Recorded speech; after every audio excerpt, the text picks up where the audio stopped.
Tracy, it's very nice to meet you. Thank you. You Um, too. thanks. Have you had, I don't know if you've had a chance to watch any of the other conversations I've had with people in the program, but I don't know how many I've done, but every time I have a conversation, I come away, um, I'm just so relieved and so happy that I took the time to do it. And I'm so grateful that you're taking the time to talk to me. So would you just take a minute to introduce yourself to anybody that might be watching the video? Yeah, I'm Tracy. I'm from Alabama. I'm one of the Alabama ambassadors for Into Light, and yeah, I'm real happy to see him already start. You have to forgive me for getting choked up though, It's because I okay. have watched some of them of the videos that you've done, and yeah, it just stirs up a lot in me. But Yeah.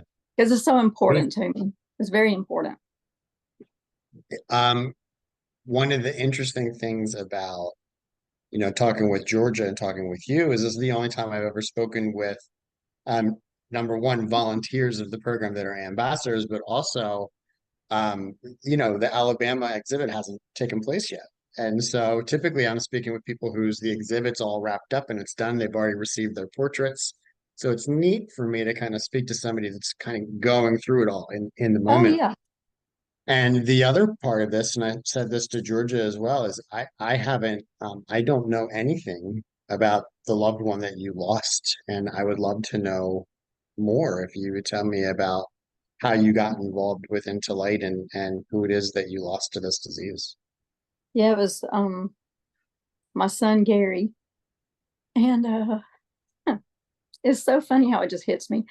It was Mhm. about he passed away 2.5 years ago, and last September I was I'm in a lot of support groups on Facebook, and one of them, and I cannot even remember which one it was, but someone had posted about the Colorado exhibit, and I love art, so when I immediately saw a drawing, um, I clicked on it, went to the website, and started checking it out, and just thought it was so beautiful. I mean, I just could not get over how beautiful the exhibit was that they were talking about. So I emailed and asked if they were going to be having one in Alabama, and they said, "Yeah, it's actually coming next year." So I started paying attention, keeping up with when they were going to open up for submissions because I just knew I had to get Gary in there, and I did. He was a very sweet, handsome, talented young man that struggled for a long time. And Into Light is so perfect for me because I'm able to help Teresa in a small way with her project and at the same time honor his memory in a beautiful way that I'm just really excited about. And he lived in Oregon at the time that he passed away, which made it really hard, which is one of the reasons I think why I struggle so much now because we were already working on trying to keep a connection with him. And then when he passed away, it was just like, what do I do now? That he's really gone. I mean, it's just really been hard. But I do everything I possibly can to keep his memory alive. And Into Light's been perfect because I know for a fact how much he struggled because of stigma. It was very hard for him to ask for help when he would relapse. He didn't want anybody to know. And he and I talked about it openly. Um, but it was just really hard for him. And that's one of the things I love about the project is fighting to end the stigma and show people who struggle with substance use problems as the people that they really truly are. Because he was beautiful. Well, I'm so sorry you lost your son. That's the first thing I want to say. How old was Gary when he passed? He had just turned 36. He turned 36 on December 27th, and he passed away January 10th. Hmm. He didn't overdose. He basically passed away from health issues due to using drugs. He had what he thought was an abscess, and he went to the emergency room on a Friday, and he was gone by Monday. That's how fast that happened. So that was also very hard. Gary was very smart. He was very resilient. He had already been through a lot and survived, and it's almost like I had, even though I knew he was at risk, it's like I had lulled myself into this false sense of security, that he was going to be okay one day. because he had never, to my knowledge, he never overdosed. And so yeah, and it's still frankly hard for me to believe that he's gone. It really is. Hearing that he was 36 when he passed, I decided to get sober at 35. And my work went into like both doing these conversations, and then also the actual artwork. Because I don't know if you know, I'm actually one of the portrait artists Yes, that is working on these. And I didn't get to do your Gary's portrait or Georgia. George's George's portrait, but I did do I think 12 or 13 portraits for the Alabama. Oh, Um, great. Y'all look for him. yeah, and but it's such a big part of my sobriety, and every time I am hearing about and learning about the people that we lost, we all have so much in common, Yes. um, and yeah, I can imagine it must have been really difficult being that kind of physical distance away in addition. Um, so, you One know, thing, one sure, thing I was please. gonna, one thing I was wanting to mention to you, because I know one of the things that people had talked about before was the application process, and maybe Yeah, some people who haven't had their exhibits yet want to know yeah. more about that. Oh, And absolutely. it is a little bit now for me, like I said, I was extremely determined and excited to do this for him. So there was just no question it was going to happen. And I spoke to some of his friends. I took notes for probably a week or two. And then I set aside a few hours on a Saturday to get everything submitted. To me, the hardest part really was picking out the photographs, because I want to make sure it's something that you can use as an artist, but I want to make sure that it looks more like he did. You know, I, I was limited on a lot of photographs that I had of him. A lot of them he was younger. I didn't have as many of him recent. I wanted it to be something he would like, so that to me was the hardest part, was picking out the right pictures to use. But the application process to me I thought was good because you want it to be detailed and um I don't know. I didn't think it was very bad. I know some people have struggled with it, but I thought it was Yeah. okay. Some people, it takes a very long time just because it's so raw and it hurts so much. And I appreciate you bringing up the application. I appreciate you bringing up the photographs. There's rarely, there's rarely an application that comes through that I don't ask for additional photographs than the ones that are submitted. Sometimes one is just like, oh, that's incredible, and I'll go for it. But most of the time, I end up asking if there's more. I think a lot of people don't realize that they can be photos from any time in the person's life and that they don't have to be a recent photo. I think so many people think, oh, let me see if I can find some recent photos. Hmm. And frequently those aren't the ones that are going to best show off someone that's been, really struggling with substance use disorder.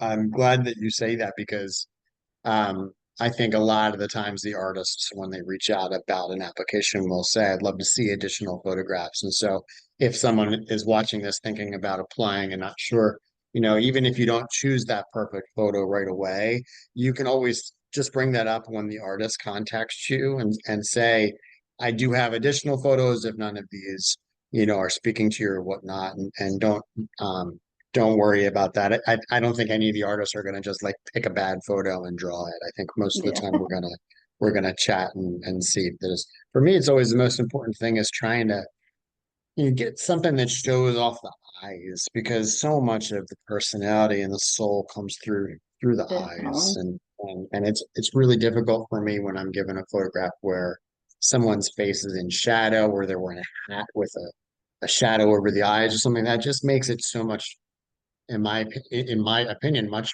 harder to kind of show their humanity and show their kind of the essence of who they are. Hmm. And that's always what I set out to achieve, not just not copy a photograph. I want to kind of try and capture that person in some way.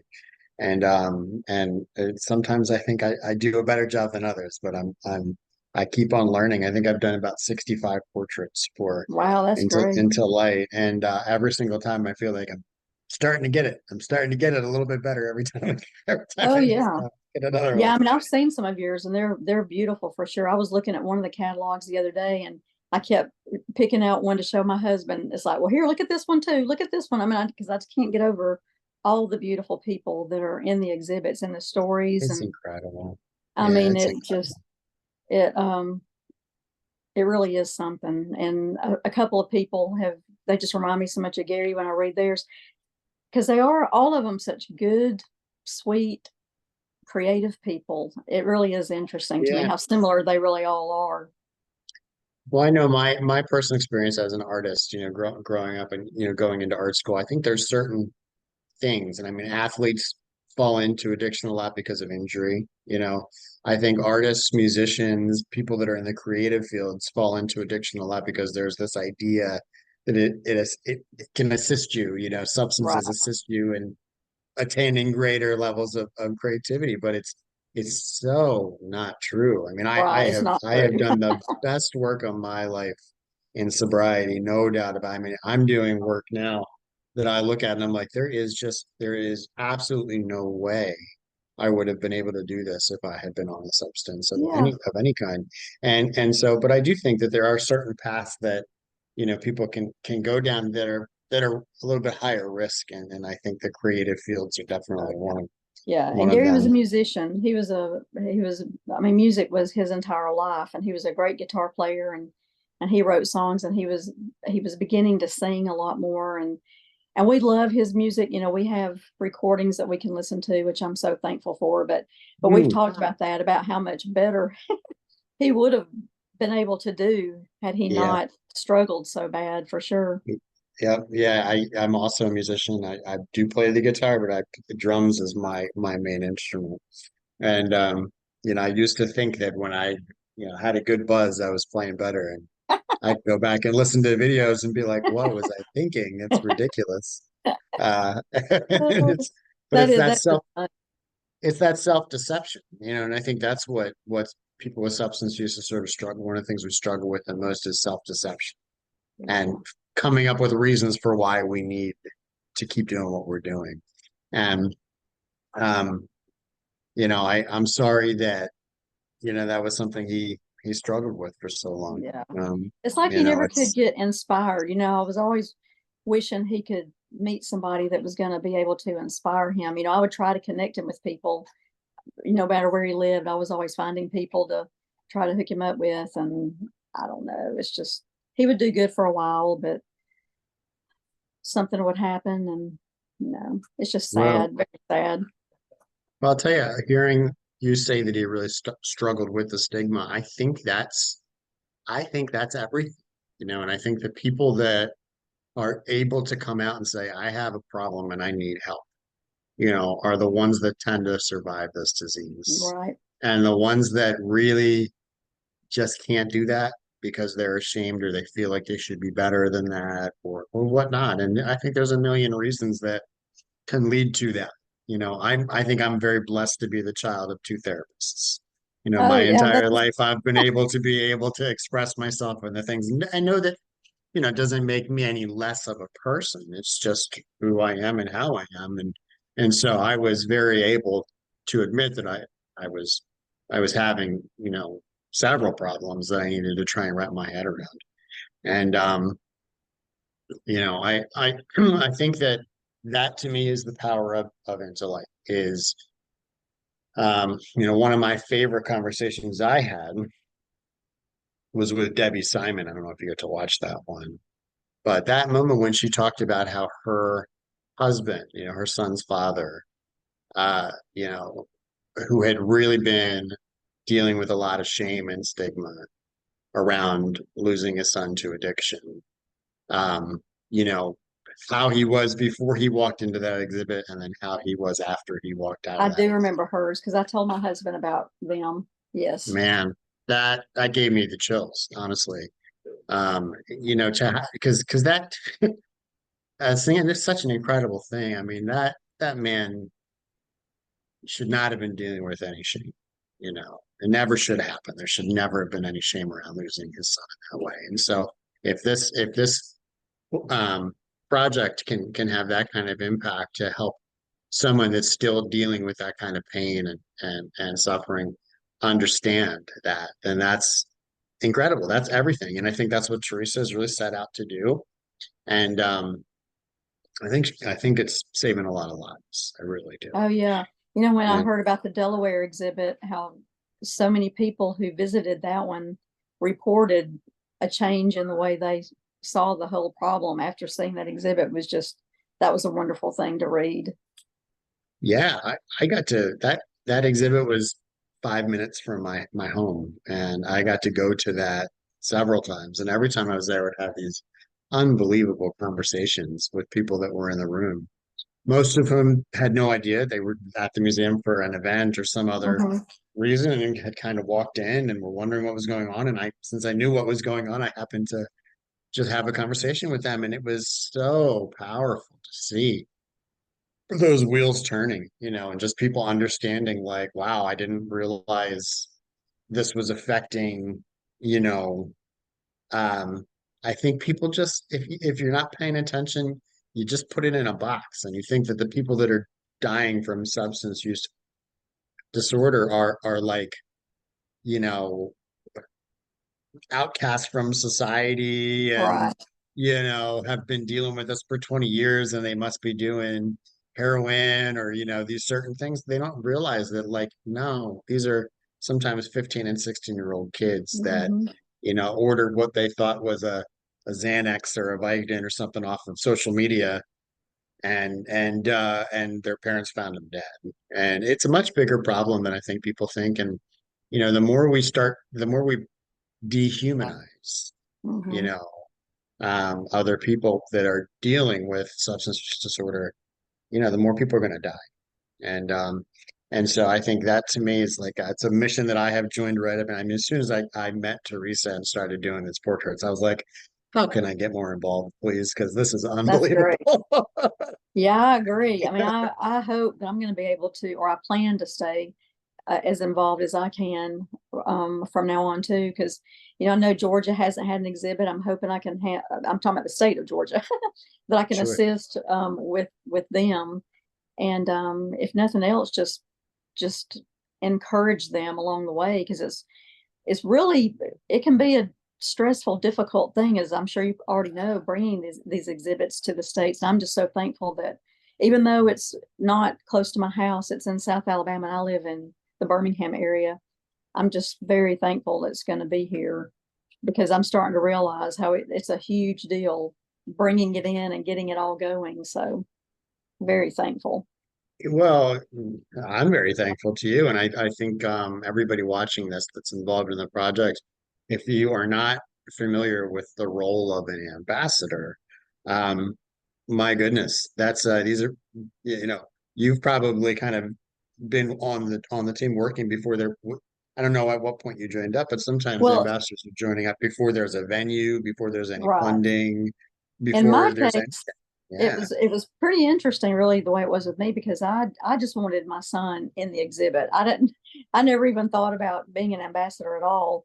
And but I was in constant communication with Teresa, just giving her advice, not really advice, I don't mean that, giving her tips on where she could look for other submissions, like what group, local groups, things like that. yeah.